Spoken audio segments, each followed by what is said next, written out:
시작해 보겠습니다.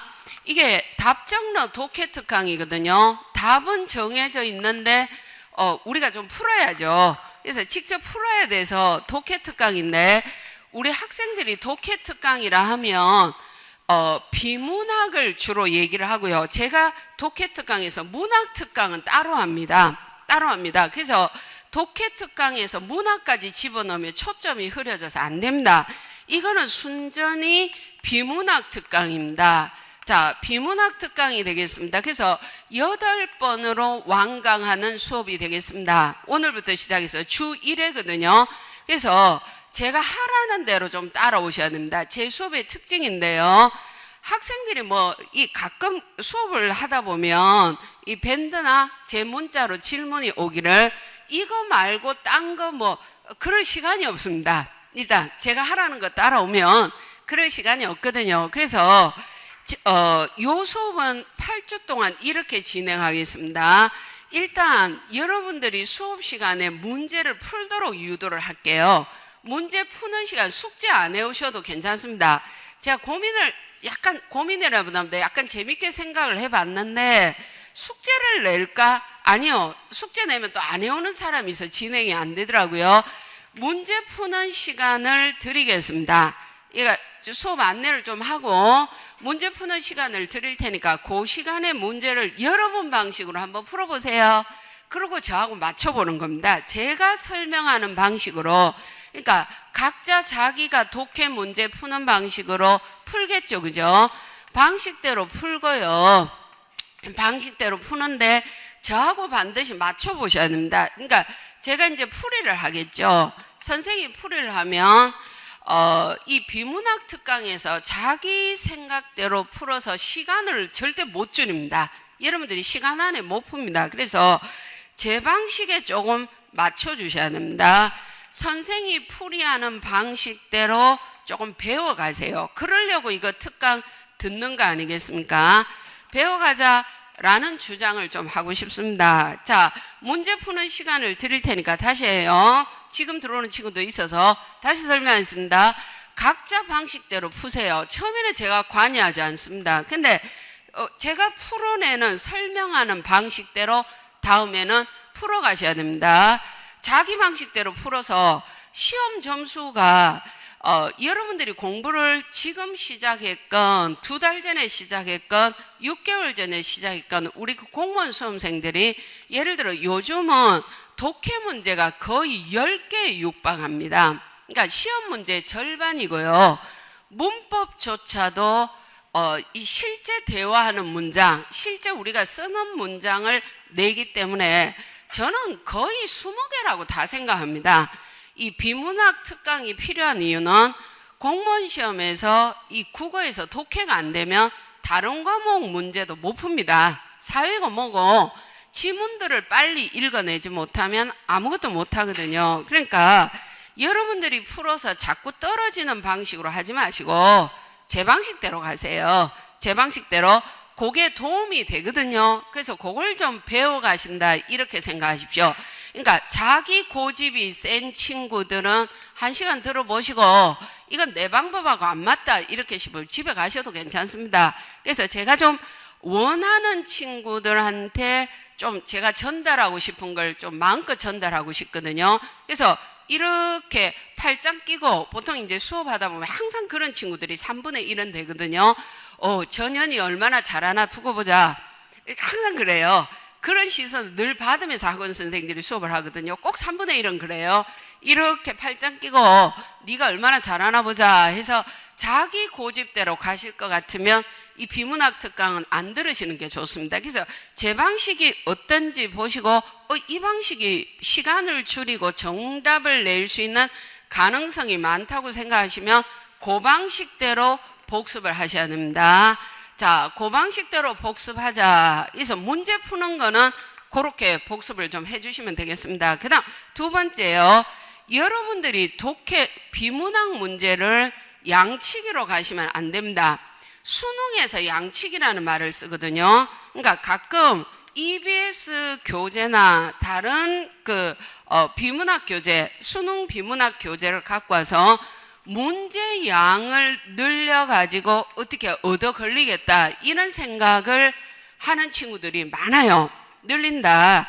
특히 시험 직전에 문제풀이 하다 보면 이런 친구들이 꼭 이따만한 문제집 들고 다니면서 질문하거든요. 문제 양을 늘리는 것은 의미 없습니다. 의미 없습니다. 5과목 다가 공부 양이 장난이 아니기 때문에 문제 양을 요령 없이 늘리는 것은 비문학에서 절대 도움이 안 됩니다. 그래서 이걸 해결하기 위해서 어떤 방법을 쓰셔야 되냐면은 우리 시험에 주로 출제가 되는 게 인문, 사회, 그다음 과학, 일반론, 전문 기술적 영역은 기술과학 이런 거는 출제가 안 됩니다. 근데 과학에서 일반적 상식, 뭐 불확정성의 뭐 논리 이런 것들은 출제가 잘 되거든요. 그다음에 역사, 그다음 기본적인 철학, 일반 이런 지문들이 보통 출제가 되지 않습니까? 그래서 이런 부분들에 대해서 여러분들이 저하고 같이 이번 수업을 통해서 글을 좀 읽으셔야 됩니다. 인생 너무 날로 먹으려고 하면 꼭 시험에 자꾸 미끄러집니다. 여러분들이 시험을 많이 보셨겠지만 이 국가직 합격한 친구가 글을 남겼는데 내가 본 20번째 시험이었다. 내가 본 40번째 시험이었다. 이런 말들을 하거든요. 우리 시험 붙기 장난 아닙니다. 9급이고 7급이고 정말 힘든데 5과목을 예를 들어서 9급 5과목을 예를 들어서 생각을 하자면 이 교양 상식, 이 독해가 좀 뒷받침이 베이스죠. 이게 베이스 캠프가 좀 읽은 양이 안 되면 역사든 국사든 사회든 행정학이든 행정법이든 이 과학이든 엄청 어렵습니다. 굉장히 고생을 합니다. 암기만으로 해결 안 되는 그런 부분들이 있거든요. 그래서 이게 공부한 시간이 점점 갈수록 우리 시험에서 특징이 자신감은 점점 다운이 되지 않습니까? 이 여러분들 자존감은 바닥을 치게 되거든요. 시험 2번만 떨어지고 나고 그다음 면접 탈락 1번만 되고 나면 인생 멘붕입니다. 근데 그런 일들을 우리가 많이 겪거든요. 그래서 한두 번씩 1번이나 2번 떨어져 본 기억들이 있을 겁니다. 그래서 그 자존감이나 자신감을 다운하시면 안 되고 업을 시키셔야 되거든요. 이게 어디서 나오냐면은 내가 올해 시험은 실패했지만 다음 시험은 합격할 거라는 자신감이 이 독해에서 나옵니다. 이 글을 좀 읽어 놓으면 이 자기 정체성이라 그럴까요? 이 자기 아이덴티피케이션에서 흔들리지는 않습니다. 이게 중요합니다. 자기 정체성입니다.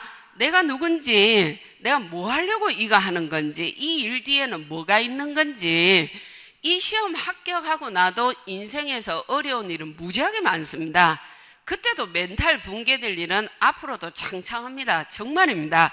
근데 이 고비고비마다 자기 정체성이 정확한 친구들은 시험 좀 떨어졌다고 멘탈 붕괴되지 않습니다. 근데 시험 한 과목만 한 번만 실패하고 나면 완전히 인생이 헬로 갔다가 지옥으로 빠졌다가 그거 회복하는데 몇 달 걸리고 이러니까 맨날 떨어지는 거죠. 맨날 떨어지는 거죠. 제 주변에 제일 가까운 학생 그룹 중에 여러분들한테 얼굴을 보인 적은 없습니다. 지금은 돈 다 떨어져서 지방에서 혼자 도서관 다니면서 하는데 9급을 12년째 하고 있는 친구가 있습니다. 올해도 영어 시험은 또 개망해가지고요. 국가직 영어에서 또 꽈락 나왔습니다. 근데도 그걸 극복을 안 하는 거예요. 항상 지가 못하는 영어는 빼놓고 공부를 먼저 하는 거죠. 지가 잘하는 거, 국사 이런 거. 걔 국사는 좀 하거든요. 암기하는 거 그런 것만 자꾸 하려고. 그래서 책 좀 읽으라고. 어차피 네가 대학 도서관에서 공부를 하니까 그 찍어주는 문자에 찍어주는 책 좀 읽으라 그래도 그걸 끝내 안 읽어요. 인문대 출신이면서도 정말 말을 안 들어먹어요. 그러면서 12년째 시험만 떨어지고 나면 저한테 기다란 인생 메일을 보냅니다. 메일을 보내서 이거는 어쩌고 저건 저쩌고. 그래서 내가 개소리 좀 그만하지 말고 점수 보내라고 이야기를 합니다. 점수를 보내면 막 30점 영어 이렇거든요. 거기다 무슨 말을 더 하겠습니까? 그건 쳐맞아야 됩니다. 맞아야 됩니다. 그러면서 이제 자기 고민하느라고 석 달 보내고, 그 다음 뭐 알바라도 할까 이러면서 또 2달 보내고 이렇거든요. 정신 못 차리는 친구입니다. 12년째 지금 하는데 내년 준비로 들어가면 13년째입니다. 지금 어디서 알바하고 있습니다. 돈 번다고, 뭐 돈감값이라도 번다고 그러시는데, 번다고 그러던데, 그래서 글 읽기가 되면 자기 정체성에서 흔들리지 않습니다.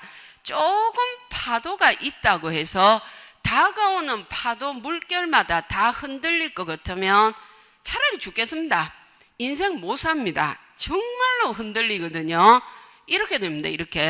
이렇게 됩니다. 그래서 인생 무지하게 흔들리는 게 이게 인생의 기본이거든요. 그나마 여러분들이 공무원을 선택하신 이유가 기본적으로 먹고 사는 데서 그래도 기본은 있어야. 이 맹자가 이런 말을 했습니다. 그 옛날 고대에 무항산이면 무항심이라는 말을 했거든요. 우리 시험에도 그 지문으로 잘 나오는 얘기인데요. 지금 자본주의식으로 번역을 하자면 불변의 고정적인 산물이 없으면, 재산이라고 바꿔볼게요. 고정적인 토대, 물적 토대가 없으면, 이 맹자가 유물론자는 아닌데요.